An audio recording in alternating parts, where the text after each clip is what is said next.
Ada istilah menarik yang mungkin sering kita dengar, yaitu istilah krisis identitas. Krisis identitas itu orang yang sadar tentang pentingnya identitas, tapi dia merasa masih belum punya identitas, dalam tanda petik ya. Mungkin identitas di sini yang dimaksud identitas dalam definisi yang kedua dan ketiga tadi. Kalau identitas yang sifatnya sosial, kultural, kita ini anak mana, rasnya apa, etnisnya apa, dan lain sebagainya kan pasti punyalah ya setiap orang. Tapi krisis identitas di sini dalam definisi yang kedua, yaitu siapa sih aku ini hakikatnya? Aku ini bisa apa? Aku ini kemampuanku apa? Keistimewaanku apa? Keunikanku apa? Apa yang harus aku lakukan? Nah, ini banyak orang yang merasa tidak mampu menjawab pertanyaan-pertanyaan ini. Itu nanti yang disebut krisis identitas. Dalam catatan saya, krisis identitas itu paling tidak cirinya ada 4. Jadi, yang pertama, krisis identitas itu adalah ketika kita tidak pasti tentang siapa diri kita, siapa sih diriku ini. Apa artinya kehadiranku di dunia ini? Nah, itu kan teman-teman sering yang mempertanyakan seperti ini. Mengapa Allah menghadirkanku ke dunia ini? Kadang-kadang kalau pas patah hati itu kan ada lagu-lagu yang mengapa aku dihadirkan, kalau isinya hanya menderita, mengapa aku dilahirkan, kalau hidup hanya isinya sulit saja. Ini sebenarnya bagian dari krisis identitas. Ketika orang mengalami kekecewaan, ketika orang mengalami kegagalan, atau ketika orang gagal memahami dirinya, gagal berefleksi tentang nilai penting dirinya, terjadi krisis identitas. Ini banyak dialami biasanya oleh anak-anak muda ketika kebingungan membangun jati dirinya. Itu ciri pertama. Teman-teman boleh refleksi, pernah mengalami seperti ini atau tidak? Ya alhamdulillah kalau tidak. Yang kedua, merasa tidak nyambung dengan masyarakat, merasa asing di tengah lingkungannya. Ini juga jenis krisis identitas. Seolah-olah kita ini orang yang berbeda sama sekali dengan lingkungan sekeliling kita. Aku kok tidak cocok ya dengan tetanggaku kiri kanan, aku kok tidak cocok ya dengan masyarakatku, aku kok tidak cocok ya dengan Indonesia ini kok kayak gini. Nah, ini jenis krisis juga. Gelisah dengan situasi, gelisah dengan fakta hidup, dengan lingkungan hidupnya. Kan banyak hari ini, mungkin ada ya, saya nggak berani menyebut banyak, di antara kita yang wah aku kok Indonesia ya, Indonesia itu kok kayak gini ya, nggak nyaman aku. Sulit menerima fakta kenyataan hidup yang harusnya ya mau ndak mau wong kita ini lahir di sini, hidup di sini, tanah dan air kita di sini. Tapi kita merasa ndak nyambung, ndak nyaman, ndak cocok, ndak sesuai. Ini bagian dari krisis identitas. Jadi kita merasa ndak klik, kita merasa asing. Semoga teman-teman yang ngaji filsafat ndak ada yang seperti ini. Tidak terhubung dengan lingkungan sekelilingnya. Yang ketiga, orang yang mengalami krisis identitas, di antara cirinya adalah orang yang ingin selalu dihargai dan selalu menuntut untuk diakui keberadaannya. Ini ciri ketiga. Kalau teman-teman misalnya merasa, loh aku kok dicueki terus ya, terus tertantang untuk tampil terus, aku harus muncul, harus dihargai, harus dianggap ada. Ini menunjukkan mungkin teman-teman mengalami krisis identitas. Jadi teman-teman tidak pasti tentang dirinya. Akhirnya untuk memastikan menunggu pengakuan dan penghargaan orang lain. Kita tidak yakin tentang kapasitas kedirian kita, akhirnya kita menunggu orang lain setuju, orang lain mengakui, orang lain menghargai diri kita. Nah, kalau hari ini mungkin di antara kita yang menunggu merasa berharga. Misalnya kalau sudah posting di medsos, terus wah yang like banyak sekali, followerku banyak sekali, yang subscribe banyak sekali ya. Terus kita baru wah berarti aku ini eksis ya, aku ini ada, aku ini dihargai. Dan kita ingin terus seperti itu untuk menegaskan bahwa kita ini selalu ada dan selalu dihargai. Ini ada kalanya merupakan ciri orang yang sedang krisis identitas. Dia belum mantap dengan konsep dirinya. Dia membutuhkan pengakuan, membutuhkan penghargaan yang lain tentang keberadaan dan keunikan dirinya. Nah, ini ciri yang ketiga dari krisis identitas. Ciri yang keempat, ini lanjutannya yang tadi, nomor 3 sebenarnya. Kalau yang ketiga tadi kan selalu menuntut untuk diakui dan dihargai. Yang nomor 4 ini orang yang selalu merasa dirinya sangat penting. Dia menganggap dirinya itu sangat penting. Masyarakat, lingkungan, keluarga, teman-teman, dan lain sebagainya di sekelilingnya itu hadir hanya dalam rangka menegaskan dirinya penting. Dia menganggap dunia itu seolah-olah berputar di sekeliling dirinya saja. Ini juga bagian dari orang yang mengalami krisis identitas. Jadi ini untuk memahamkan teman-teman saja ya tentang istilah krisis identitas ini. Karena di antara kita mungkin ada yang mengalami ini. Jadi kalau ditanya tentang siapa sih aku itu, hakikatnya aku apa sih, khasnya aku itu apa, keunikan penciriku apa, itu kan kesulitan untuk menyimpulkan, akhirnya menuntut keluar. Jadi menuntut diakui, dihargai, memposisikan diri sebagai sangat penting dan lain sebagainya. Jadi menunggu diakui dari luar bahwa dia ini sesuatu.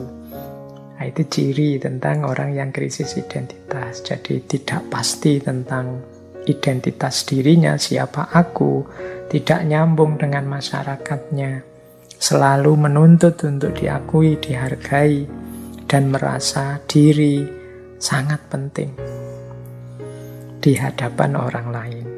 Nah, ini bahan ya, ini jangan dipakai untuk nuding orang lain ya, kita pakai untuk refleksi diri kita sendiri. Jangan-jangan kita pernah ngalami ini. Ya tentu saja orang yang mengalami krisis identitas ini waktunya akan banyak habis dipakai untuk mengejar pengakuan dan penghargaan dari orang lain. Atau waktunya habis untuk dia mencari-cari makna hidupnya. Di proses ini kan nanti membuat seseorang kehilangan banyak waktu yang seharusnya mungkin bisa lebih bermanfaat. Misalnya dia sudah tahu tentang siapa aku, posisiku, apa yang harus aku lakukan, apa yang jangan aku lakukan. Ini kan belum nyampe level ini. Di tahap krisis identitas ini orang kebingungan tentang siapa dirinya. Baik. Nah, kita lanjutkan. Menarik ya tentang krisis identitas tadi. Ini mungkin penting nambah informasi saja untuk teman-teman yang malam hari ini ikut ngaji, khususnya untuk para remaja, anak-anak kita, adik-adik kita, termasuk mungkin yang mengikuti ngaji yang masih muda malam hari ini. Jadi anak-anak muda ini dalam membangun identitasnya itu penting untuk kita semua ikut mengawal, penting untuk kita semua ikut peduli. Tidak hanya orang tuanya, tapi juga lingkungan dan masyarakatnya.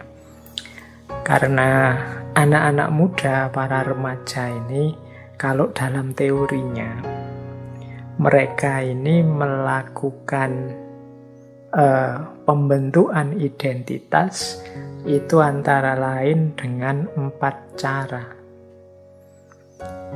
Jadi yang pertama, mereka ini membangun identitasnya, ini yang menurut saya yang positif, ini yang pertama, yaitu dengan melalui simbol-simbol, mengikuti tata nilai yang ada di sekelilingnya. Jadi mengikuti masyarakatnya. Jadi kalau ini alhamdulillah kalau lingkungan dan masyarakatnya baik, dia akan mengikuti kebaikan-kebaikan itu. Jadi ini gaya pertama, semoga begini ya, mengikuti guru-gurunya, mengikuti orang tuanya, mengikuti lingkungannya yang baik. Tapi ada kalanya mereka ini melakukan yang sebaliknya. Mereka ini untuk menegaskan dirinya saat mereka mengalami krisis identitas, ketika mereka kesulitan memahami diri, sementara lingkungan dan masyarakatnya abai, tidak terlalu peduli dengan kegelisahan-kegelisahan mereka. Akhirnya apa? Banyak di antaranya yang melakukan perilaku-perilaku terlarang, perilaku-perilaku memberontak. Dalam rangka apa sih mereka melakukan hal-hal yang terlarang itu? Yang pertama, mereka ingin diakui keberadaannya, dianggap sebagai manusia yang utuh, yang dewasa.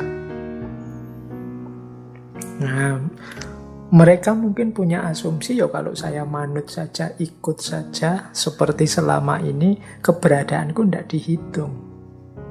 Kalau aku diam saja, aku tidak dianggap ada. Maka mereka melakukan hal-hal yang jenisnya pemberontakan agar orang memperhatikan mereka. Nah, aspek ini mungkin perlu kita dalami lagi ya. Mungkin jangan-jangan kalau ada perilaku-perilaku anak-anak kita hari ini, adik-adik kita hari ini yang rasanya kok tidak ideal ya. Mungkin ada yang tawuran, ada yang kemarin kalau di Jogja rame kan isu klitih. Ya memang itu harus kita selesaikan, tapi coba deh kita awali titik berangkatnya dari sini. Jangan-jangan perilaku-perilaku seperti itu lahir diawali dari keabaian kita tentang mereka yang sedang mengalami krisis identitas. Jadi mereka merasa tidak diperhatikan, mereka merasa keberadaannya tidak diakui, sehingga mereka melakukan hal-hal yang menurut kita tercela, terlarang itu. Baru ketika melakukan itu semua orang melihat mereka, semua orang peduli terhadap mereka. Kemarin-kemarin tidak ada yang peduli.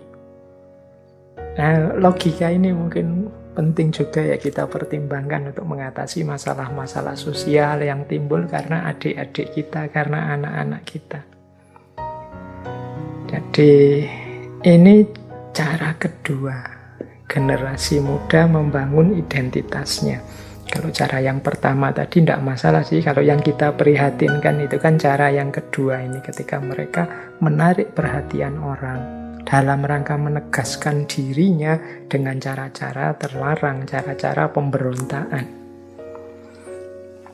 Yang ketiga, anak-anak muda itu seringkali membangun diri, mengidentifikasi diri, mengkonstitusi dirinya melalui idola-idola.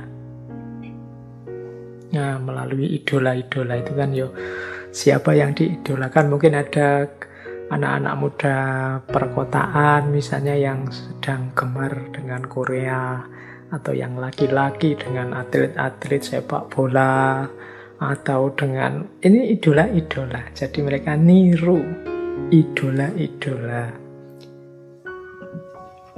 Kalau ini kita tidak bisa menyebut positif atau negatif, tapi semoga idola-idola itu ya idola-idola yang positif.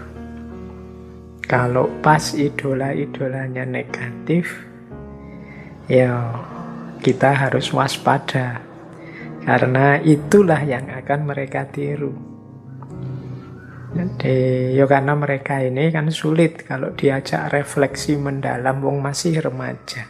Kalau diajak berkontemplasi, mendalami hidupnya, mencari hakikat, ya sulit. Yang paling mudah kalau di level usia mereka, ya meniru.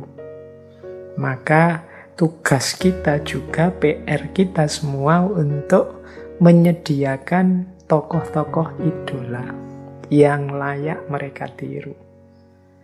Kalau lingkungan sekeliling mereka, alternatif-alternatif idola yang tersedia, itu idola-idola yang merusak, idola-idola yang tidak relevan untuk hidup mereka, ya bisa dibayangkan konstitusi diri mereka.